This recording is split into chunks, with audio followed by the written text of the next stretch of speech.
heard Earl Nightingale say on a tape, if you had spent 1 hour a day, every day, on one subject for 5 years, you could become an expert on that subject. So I said, wow, I want to become an expert in leadership. So for the next 5 years, I spent an hour every day reading about leadership, talking to leaders, asking leaders questions, practicing leadership. And when I started that process, I was thinking 5 years. Earl Nightingale said I could become an expert in 5 years. Okay, wow, leadership expert, hello. But something happened to me about halfway through that 5-year process. Instead of keeping asking myself, how long will it take? How long will it take? How long will it take? One day I began to realize how I was growing as a leader and the change that was happening within me. And I stopped asking the question, how long will it take? And I started asking the question, how far can I go?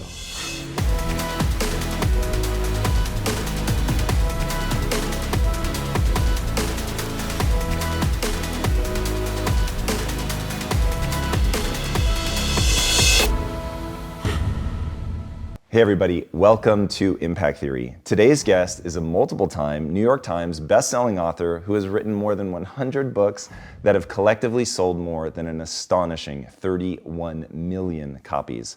One of the world's most famous and respected speakers and coaches, he's worked with more than 6 million leaders from literally every single country on earth. His works have been translated into 50 languages, and he's coached the presidents of nations and an untold number of business leaders, including many Fortune 500 executives. He's a recipient of the Horatio Alger Award and the Mother Teresa Prize for Global Peace and Leadership from the Luminary Leadership Network.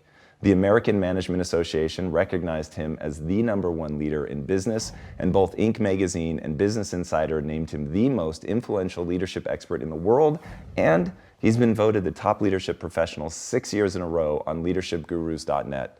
Additionally, he's founded multiple nonprofit organizations designed to make positive impact through leadership the world over.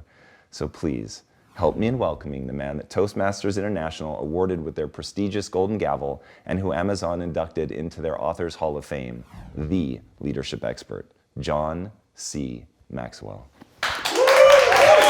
There it is. Welcome. Welcome. Great to be with you. Dude, it is so good to have you. The first book of yours that I read was Sometimes You Win and Sometimes You Learn. Yeah. And that literally changed the direction of how I thought about failures and mistakes and just opened up a whole new world for me. And your new book on leadership is really fantastic about how to get the multiplication effect from creating other leaders. And I'd love to start with, what exactly is leadership? Well, Tom, leadership's just influence. In fact, I say it's really nothing more or it's nothing less. You show me a person that influences others, and I'll show you a person that leads them. So many people think leadership's title or position, and you may be a leader that has a title or position, but many people who have great influence really don't have that. But I just learned very early that if I could teach a person how to increase their influence, then I would help that person become a better leader. So we just kind of deal in the leadership influence world, and it works really well. What's interesting is reading your books and hearing you talk about your strategies, but then seeing you come in today. So you say that you're in the people business. You tell a really great story about how one of your leaders had walked by a group of people and not said anything, and you taught him, that was a real missed opportunity. And then when you came in today, you literally went to each person and introduced yourself. What is that power of connection? Well, I think, first of all, it's valuing people. You have an incredible work here, and every person here in this studio makes it happen.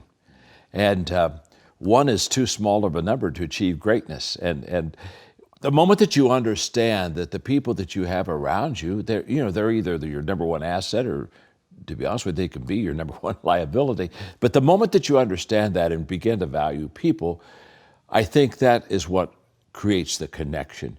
Because the moment that, I think we all know, don't you, Tom, don't you think when a person values you and when a person doesn't value you? And so I think that giving value to people and expressing that to them is the common ground that builds relationships. And so, when I came in the studio, I wanted to meet everybody because you've got an incredible, successful program, and I want to meet the people who help you be who you are. I love that. What got you so obsessed with leadership? I mean, you've been doing this for a long time, traveling all over the world. Correct. It's pretty extraordinary. And to go from starting in a small town as a pastor to what you've accomplished now, what is it that drives you? Well, in 1974, I came to the conclusion that everything rises and falls on leadership. Now, the reason I did that is because I started off as a pastor, and by the time I was 28, I had the 10th largest church in America. Whoa. And so people would come to me and they'd say, well, how did you do this? And I came to the conclusion that I learned leadership. I was a good leader. And the day that I became convinced that everything rises and falls on leadership is the day I said, that's what I'm going to give my life to. Because think about it. If that is true, then in the business world, in the education world, in the government world, in every world, if you can just help people lead better, you're going to help them be more successful. And when I wrote the 21 Irrefutable Laws of Leadership, that first law, the law of the lid, which basically says how well you lead determines how well you succeed, I truly believe that. And so what better thing can I do than to help people increase their influence, learn how to lead better, so that they can be more successful in whatever area of life they really want to be successful in. So one thing that I love about you is when people ask you if leaders are born or if they can be made, that you make it pretty clear that, first of all, yes, they're born, of course, but that they can be made. Did you just take to it naturally? Did you have a mentor? Like, how did you, I mean, at 28 to have the 10th largest church, that's pretty extraordinary. Well, I think, first of all, I think there are people who would be born with what I would call leadership leanings. They would have a tendency to lean or be gifted in that area, just like somebody's gifted in music or whatever. So I think that starts it, and I think I have that. But then I grew up in a leader's home. In fact, my father is 98, still living. Whoa. And in fact, until 2 years ago, was still working full time and was a terrific leader. So I grew up in a culture and environment of leadership. And so when I look at myself at where I am today, so much of it was caught from not only my father, but I've had great mentors throughout my life. In fact, while we're out here in Los Angeles, every time I come out here, I think of John Wooden, who mentored me for the last probably 11 years of his life. Whoa. And in fact, when you talked about the sometimes you win, sometimes you learn, he did the foreword on that book. And he just loved the idea of how to get back up after you fail. So when you look at my home background, the leadership experiences that I had, because a person learns to lead by practicing leadership. And at a very early age, I was practicing leadership. And so it all comes together. And then when I began to realize everything rises and falls on leadership, I became really intentional, Tom, of developing my leadership skills. So I can remember, for example, I was probably, I don't know, maybe 26. I heard Earl Nightingale say on a tape that if you would spend 1 hour a day, every day, on one subject for 5 years, you could become an expert on that subject. So I said, wow, I want to become an expert in leadership. So for the next 5 years, I spent an hour every day reading about leadership, talking to leaders, asking leaders questions, practicing leadership, but it really was consistent. And when I started that process, I was thinking 5 years. Earl Nightingale said I could become an expert in 5 years. Okay, wow, leadership expert, hello. And so I kept, I was kind of like doing countdown, 5 years, 4 years, 3 years. I'm thinking I'm Cape Canaveral, okay. But something happened to me about halfway through that 5-year process. Instead of keeping asking myself, how long will it take, how long will it take, how long will it take, one day I began to realize how I was growing as a leader and the change that was happening within me. And I stopped asking the question, how long will it take? And I started asking the question, how far can I go? And everything changed that day. I realized that you can set goals and have 5-year goals, whatever, but I changed from a goal mindset to a growth mindset. And the fact that if I would be intentional in the areas of growth that would have the return and would fit who I was, then I could really be successful and help a lot of people. And that was a kind of a shift for me. And so when I wrote my first leadership book, I thought I would write one leadership book and I'd be done. I didn't think 100 books later. I had a lady the other day said, "You've written more books than I've ever read in my life." You know what I mean? But I didn't have any intention to write a lot of books. But growth allows you to continue to expand yourself and your world until there's just so much more that you know and so much more that you want to share. So my journey has been really one of understanding that if I every day intentionally grow, the question is just how far can I go? And I don't know that answer. I'm still growing. I'm still moving towards that finish line. No, I love that. So you talk a lot about how, I think you called it the 70-20-10 principle of how we learn. So the vast majority of what we learn by actually doing. And I love the way that you detail that in the book. So for somebody who wants to become a better leader, especially if they're in a company that doesn't necessarily foster that, how do they get that practice? How do they do those reps? Well, first of all, a lot of companies don't foster leadership. They don't have a leadership environment. They'll come and say, "I love your leadership principles, but I'm not a leader because I don't have the position." In fact, I wrote a book several years ago called The 360-Degree Leader, and I wrote it for that person that kind of is in the middle, how to influence or lead people above you, beside you, and kind of around you, that 360 idea, helping them understand that the key to leading people, even if you're not in a leadership environment, is again influence. So the question now comes down, then how do I influence people? And if I do influence people, how do I increase that influence? And my answer is very simple. We increase the influence with people when we intentionally add value to them on a consistent basis. Because if you think about people in your life that have a high influence on your life. They've really added a lot of value to you. And so what I share, I do a little simple formula that kind of works, and that is every day, again, consistency compounds. So you put consistency with intentionality, and you've got a powerful combination. So every day I basically do 5 things. Every day, first of all, I value people. It begins there. Because if I don't truly value people, I won't add value to them. You don't add value to people that you don't value. You don't add value to anything you don't value. So every day I value people. That's where it starts. But then every day I think of ways to add value to people. So I'll look at my calendar and I look at my agenda today and I realize I was going to be with you. And I think, well, okay, how can I add value to you?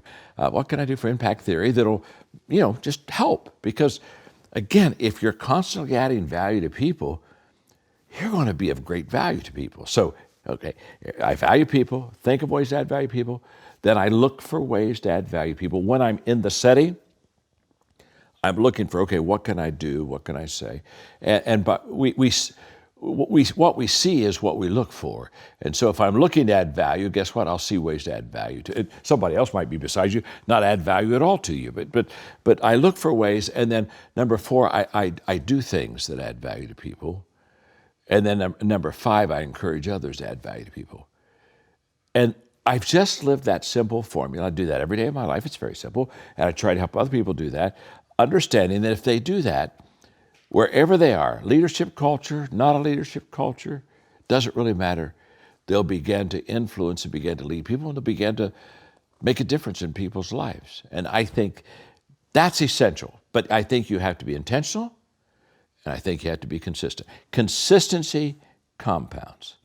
I'm 72. And I've been doing leadership for 50 years.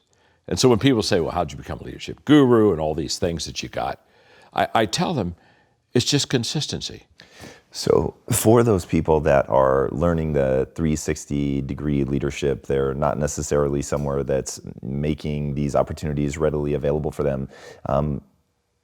Other than just adding value, where can they go to learn? What are principles of leadership that they should be taking in this sort of abstract learning that they can then apply?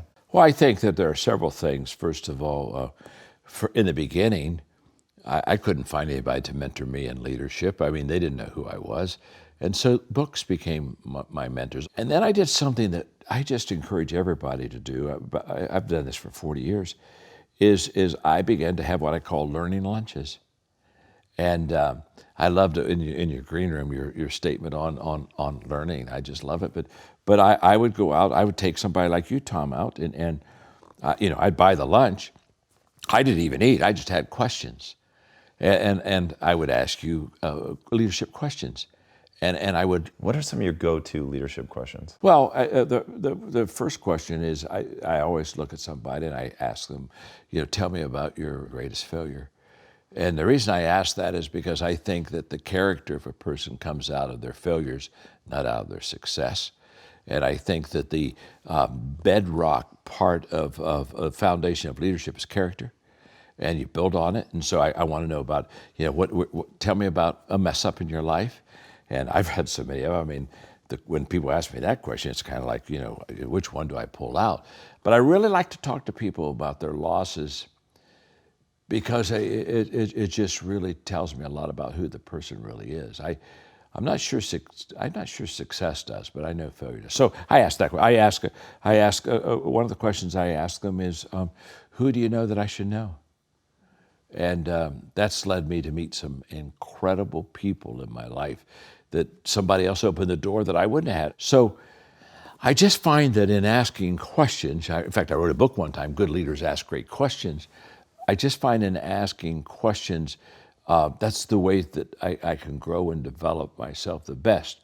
And I tell leaders all the time that before you lead people, you got to find them. And I think this is a big miss in leadership. We just assume people are already on our page, and so we just start leading, and we've never found them. And so I think there's a finding, and then these. Give me a little more detail on that. So you're talking about finding what they want, what they like, what's important to them. Find out who they are. The expression, Tom, it's lonely at the top. Now, that's not a leadership expression, although people say it all the time in the context of leadership. In fact, I tell people all the time, if you're lonely at the top, it's not a leadership issue, it's just the fact you're dysfunctional. But if you think about it, if you're lonely at the top, no one's with you, no one's following you. I mean, that's a hiker, not a leader. And I think one of the things that leaders need to do, one of the first things is they need to get off the top. That's interesting. What do you mean by that? Well, I think that if I'm the leader, I don't ask you to come to where I am. I go to where you are. I get on your ground because people are more secure in the areas that they're comfortable. And so I always go to where they live and who they are, and begin a relationship with them and ask questions and get to know them. Just get to know them, because managers try to lead everybody the same, whereas leaders understand that you lead everyone differently. You lead them according to their temperament, according to their passion, according to their giftedness. I mean, there are about a dozen things that you lead them according that is unique to every individual. And so the only way I can lead you correctly, Tom, is to know you.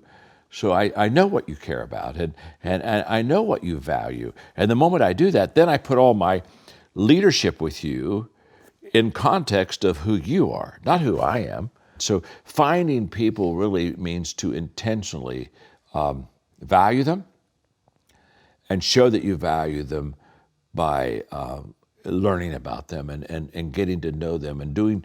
Then you lead them with their best interest in mind, which is a beautiful way to lead people. I want to go back to what you were talking about with character. Are there particular things that you believe every person should have to build a strong, or I'm not sure what the right word would be, meaningful character? I think character mainly is developed out of adversity. I know in my life, it's been in my failures that I've discovered myself. And it's been in my failures I've discovered things that I really probably do well. But it's also been in my failures things that I've discovered about myself that Is it just discovery though, or is it like, can you build your character? Oh, I think you build it off of it, but I think you have to discover first. I think awareness is always on the front end. You can't grow yourself if you don't know yourself.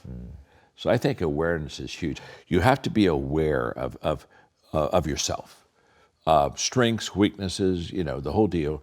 And once you're aware of yourself, then you have to take your giftedness and maximize your strengths, and then you have to make the right choices. But awareness is on the front end, and we don't hear a lot about awareness. How can you develop awareness? Well, first of all, I think you need other people's help. I hear people all the time say, well, I think I'm very self-aware, and I always get amused with that because we're not. We all have blind spots. I have blind spots. So if there's any self-awareness from me, it's because I've had somebody speak into my life. And one more thing on character, okay? I was having an interview with a major CEO of a large software company. And so I asked him, I said, talk to me about your failures like I do in my learning lunches. This was on an executive circle call where I was on the phone and other executives were listening in. So I said, talk to me about your failures. I said, what would you like to go in your life and do over? Get the do-over. So what's your top do-over? And he said something very interesting to me. He said, I've had failures and I've had a lot of mistakes, made some wrong decisions, but I don't think I want to do any of them over. And I said, you're kidding me.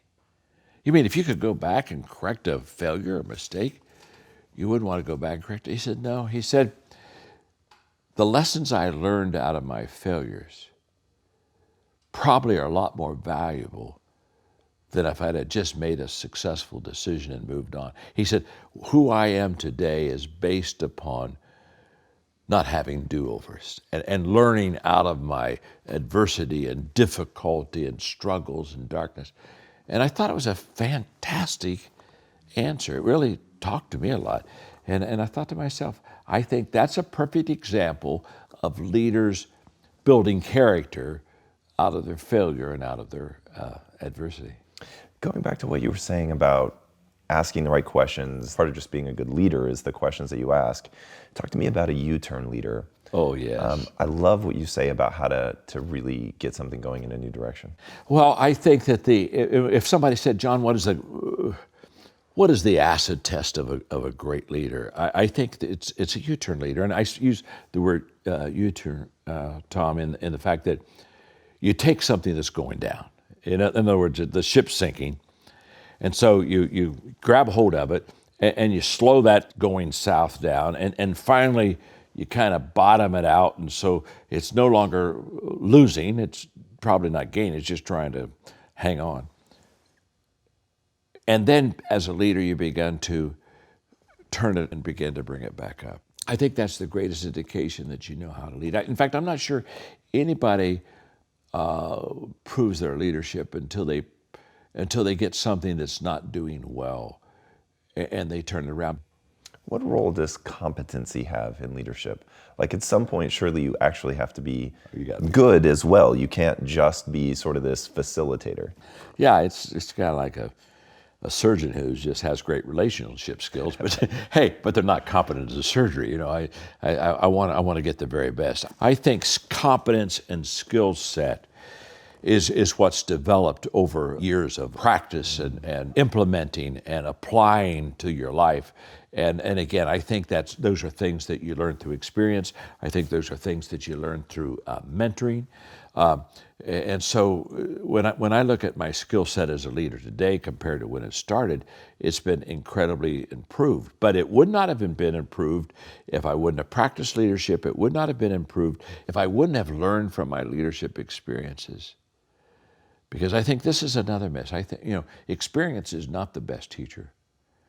Go on. Yeah, it's not. Yeah, but we hear it all the time. In fact, I used to say experience is the best teacher, and then one day I woke up and said, "That's a stupid statement, John. If experience was the best teacher, then as everybody got older, everybody get better." And yet, I know a lot of people, they're getting older and they're not getting better.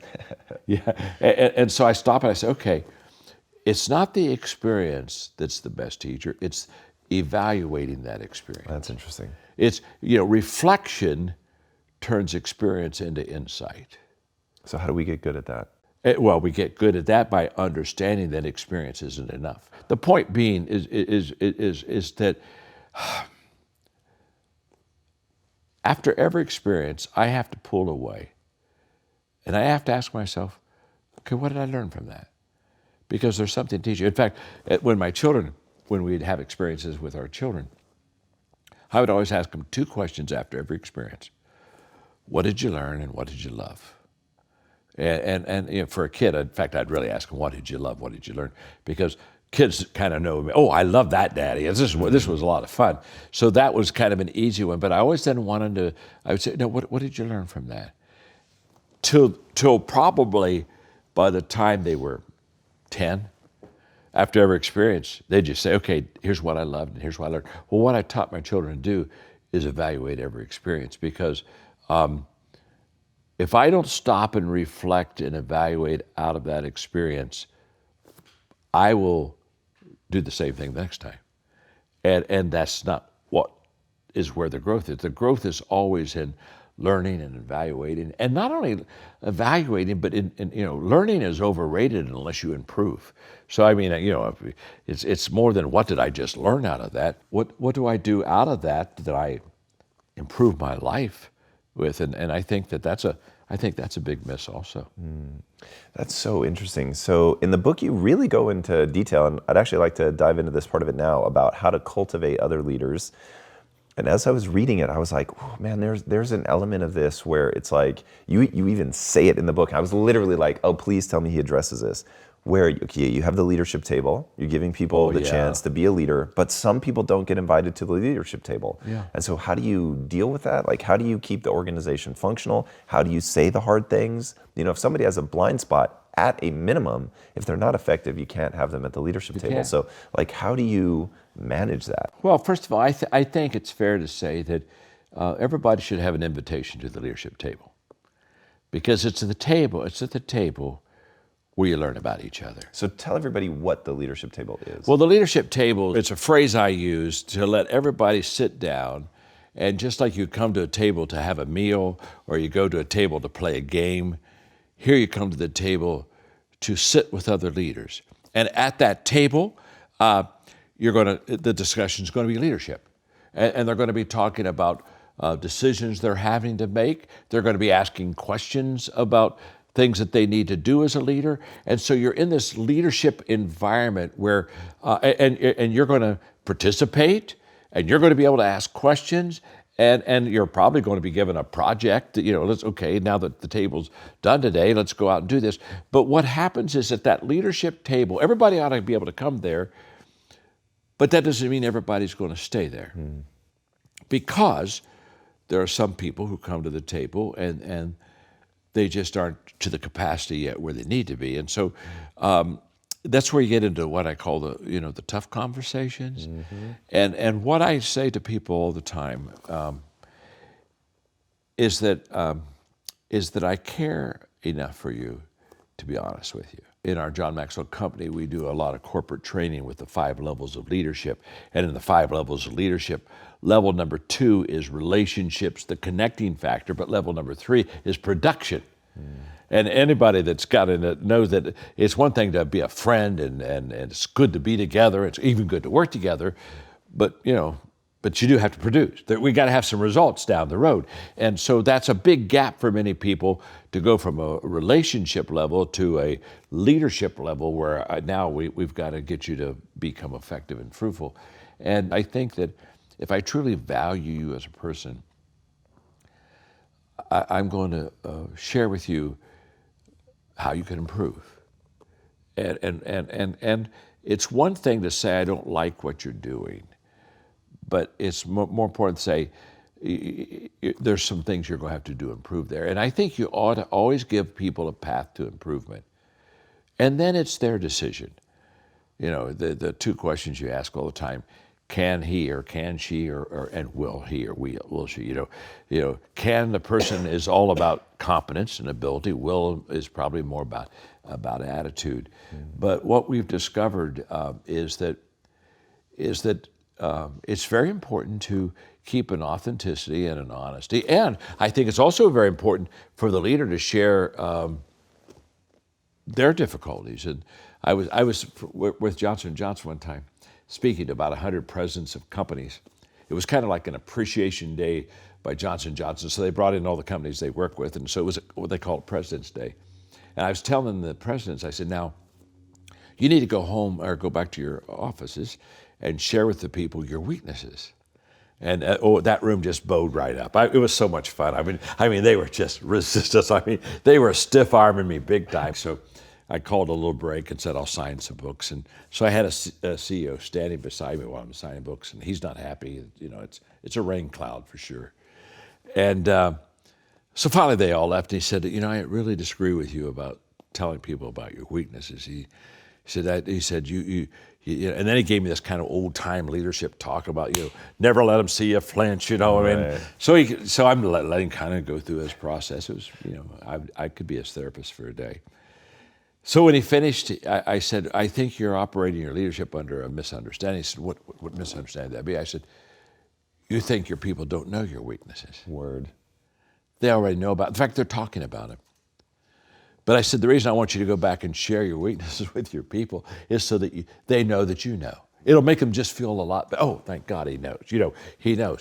But I think that even in having the difficult conversations with people, I think that when you're open with your own areas of that you're working on, I think that's very important. And in fact, one of the things that we teach in our companies is have upfront expectations. And I learned a long time ago, again, all the things I'm teaching now, it's because I did them wrong in the beginning. It's not like I have this wisdom. It's like if you do it wrong, you either keep doing it wrong and never build anything, or else you change. And when I started off, I was very relational, so I wouldn't have tough conversations with people. I thought, I'll friendship them through the process. Yes. And then I realized so we just teach our people to have upfront expectations, and basically we just sit down and say, Tom, I'm glad you're going to join the team. Now, we're going to have some tough conversations down the road. That's just going to happen. Today it's a kind of like a high five day, but we'll have days when we just have to sit down, look at each other, and deal with some issues. And I just think that if you tell people up on the front end, then when you have them, it's not so personal. I mean, it's personal, but at least they knew that it was coming. I think leaders prepare their people for not only the good days and the touchdowns, but for the adversity also. No doubt about it. All right, let's get really specific. What are some of the keys to fostering the growth of leaders within your organization? First of all, I think 90% of leaders never develop leaders. I think they just have followers. And one of the reasons is a lot of leaders don't really want other leaders. Leaders are hard to lead. I mean, it's like herding cats, you know. I mean, they just don't naturally fall in line. So I think that, first of all, most people don't really develop leaders. But in developing leaders, you know, there are three things that are just absolutely essential. You know, in the book, The Leader's Greatest Return, I wrote The Leader's Greatest Return because I truly believe that the greatest return a leader ever gets is developing other leaders, because that's when you really begin to compound. And I think there are three essentials always in developing leaders. First of all is your own example. People do what people see. So if I'm going to develop leaders, I have to be a good leader.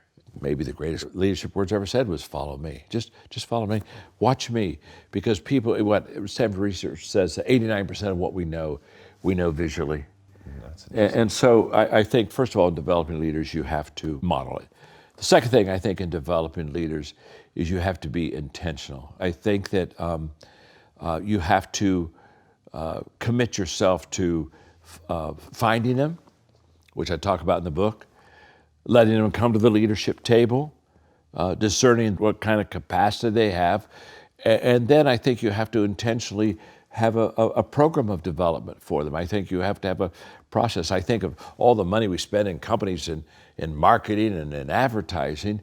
And you know, I was speaking one time, this was several years ago, for AT&T. And when I was introduced to their maybe top 300 leaders, I was going to spend an afternoon with them. The guy said something very interesting. He said to them, you're our most appreciable asset. And of course, that's a wonderful statement there. Everybody loves that. And I came up behind him and I said, it's true and it's not true. I said, you're really only an appreciable asset if somebody intentionally develops you and you intentionally develop yourself. We don't automatically get better. And this is a big miss. I think that we think, well, if I just automatically go to work or if I automatically do my job, that I'll just grow. And I had a mentor when I was in my 20s just say, John, growth is not automatic. Getting older is automatic, but getting better isn't.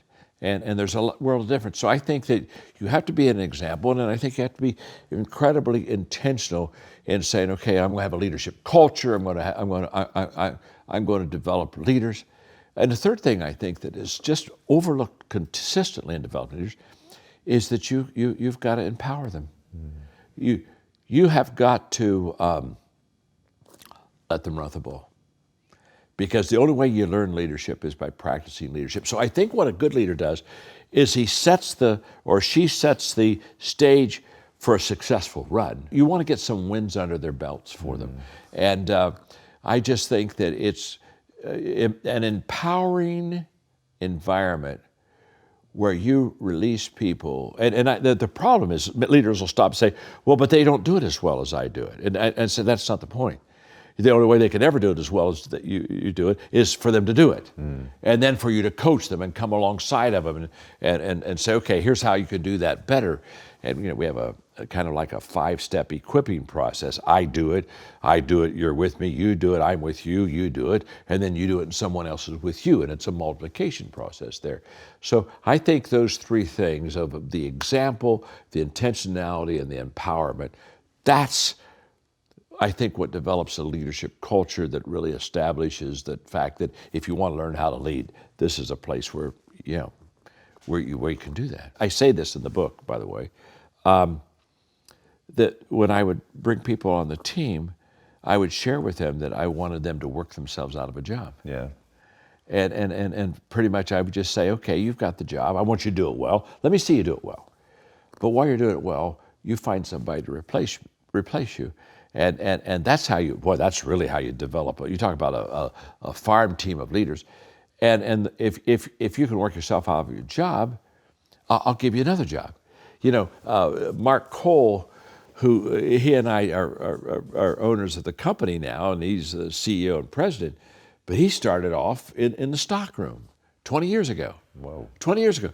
And I was just asking him recently in a conversation, I said, how many jobs did you work your way out of to get where you are? He said 9. Wow. 9 times. And I tell people, first of all, I can't promote you unless you got somebody to replace you. So the first part of promotion isn't just getting better till I want to bring you up. First part of promotion is to show me some person that we're not going to have a big loss if I do bring you up. And 9 times he worked himself out of a job, found somebody else and said, okay, come on up, until one day he's where he is. Not bad. That's very impressive. All right, there's 2 people I would be remiss if we don't get to before the end of this interview. One is Claude. So why don't we start there? Tell me about Claude. That was such a great insight in terms of how many different flavors leadership can take, and it's ultimately just about being effective. And then, of course, the person that took over that church after you and how it went south. Wow. You read the book. You read the book. Yay, Tom. You read the book. Well, this is in my first church, okay? So I have very little leadership experience. And the bylaws, me being the pastor of the church, the bylaws, Tom said, that I was the chairman of the board, which I thought meant that I was the leader. So I went to my first this was a little country church, a place called Hillham, okay? Nobody's ever heard of Hillham. So I'm way out in the country, way out, just farmers. So we have about 5 people in our little board meeting, and I go in to be the chairman of the board, and these farmers don't have a clue what the chairman of the board is, which means basically I open the meeting, and so I never was instructed on how to have a board meeting. I mean, I just graduated with a degree, and they never taught me anything that would be practical and helpful. So I thought, well, what do I do? So I looked at it and I said, well, does anybody have anything they'd like to share? Well, there was one farmer, his name was Claude, and he said, well, yeah, John. He said, I think that we need to paint the front door. He said, the cracks peeling, and he said, people come up and they see that door. I think we need to take off the old paint and paint the door. And there was a guy who sat right beside him named Benny. And Benny would second everything that Claude would suggest. So Benny would say it, Claude would say it, Benny would suggest it, and everybody said aye. And I'm just kind of watching him, And then Claude says, well, there's a second thing we need to be doing. And he talked about the 2 rooms behind the platform area, and that we needed some more Sunday school space, and we needed to clean them out because it had junk. And so and Benny seconds it, and everybody. And so anyway, I'm watching all this. I'm just 22 years old. I'm just a kid. I'm watching all this. And finally, Benny looks at me. He said, Pastor, he said, I think we're done tonight. He said, you can close in prayer. So, thank you, God. And I walked out of that meeting, and so when I got home, Margaret said, well, how'd it go? And I said, wow. I said, I learned a lot tonight. And she said, what'd you learn? I said, well, I only need 2 people. She said, what's that? I said, I need God and Claude. That just seems like that's the way it works there. And so Claude was a farmer. And so about a week before the next board meeting, I called him. I said, Claude, can I come down and just hang with you while I do some chores today? Oh, he said, I'd love that. So I did. And I went down to Claude, and I'd say, I would make a suggestion of something that would need to be done. And Claude would say, I like that. He said, that's a good idea. I said, would you bring that up to the board next Tuesday night? I said, sure, I'll take care of that. I'll take care of that. And literally, I was there for 3 years and 3 months. So we went just from a handful of people to over 300, which is big in that community. And I never brought in 3 years and 3 months, I never brought an item to the board. I just would open up the meeting and ask if anybody had anything on their heart, and Claude would say it, and Benny would second it, and everybody would answer it. And I kind of go, well, good board meeting, good morning meeting. So I did that for 3 years and 3 months. And it was there, by the way, that I learned that leadership was influence, not title or position. Because I had the title, I had the position, I just didn't have any influence. I'm just a kid. Those farmers aren't going to listen to me. So I'm going to go to my second church, and so a guy named Denny that I went to college with me was going to be the pastor. So I took him to the Villager Inn restaurant, and I said, look, this has been a great place to start. I mean, these people, these are farmers. They're just simple people. They were good to me, and we've grown from 3 to 300, and it's been great. I said, it's not, you're going to have the church, not mine. But I said, I just want to give you one leadership thought. So I told him about Claude and how I worked with Claude. And the more I was talking to him, I'll never forget. I mean, Denny's sitting up there, and he's getting ready. He's not very happy, boy. And finally I closed it, kind of that conversation down. And he looked at me, he said, I'm not going to do it that way. He said, I'm the leader of the church, not Claude. And Claude needs to know his place. And I just want you to know right now that I'm not going down the farm. And he started talking. And I remember sitting back in that booth at the Villager Inn and just silent. I didn't say it to him. I'm just looking at him, and I'm saying to myself, you're looking at a stupid man. And sure enough, he did it his way, and he lasted 8 months. Lasted 8 months, and sadly the church went down some. But it's a classic leadership story of again understanding who has the influence and influence the influencer. It does, you don't have to get all the credit. But he never learned. He never learned it. He went from that church. I think he went to 3 within 2 or 3 years and burned out. He was done. He was done. But he just never really learned a very important leadership principle. Yeah, you don't need to get the credit. I think that is super powerful. Just the result. All right, where's the best place for them to get more of you and your teaching? Go to johnmaxwell.com. They'll find everything. Sounds good. I think. And then your books are certainly easy to find. One last question. What's the impact that you want to have on the world? First of all, I want to, this has kind of been my North Star. I want to add value to leaders who multiply value to others. So I have consciously focused on leaders. Because if every time you impact a leader, influence a leader, it multiplies, it compounds. But my passion is to help communities and help people be transformed by living and learning great values. And so this is a whole different story, but we have, we trained through one of our nonprofit organizations in 19 years, we trained 5 million leaders in every country of the world. And now we're doing transformation in countries where we have values, transformational tables, what we call transformation tables. Transformation happens one table at a time, where people 6 to 8 sit around and talk about values and learn good values and start to live out those good values. And we're invited by leaders of the country, presidents of the country. We're in Guatemala, Puerto Rico, or Costa Rica, and Paraguay, getting ready to go to our 4th country. And we have like 1.3 million people now in roundtables. Wow. And 135,000 facilitators of these roundtables. And we're just really seeing communities changed, and we have curriculum for kids, but it's all based on just good values. Learning. Here's what we know: if you learn good values and you live them out, you just become more valuable to yourself and to other people. It's just that simple.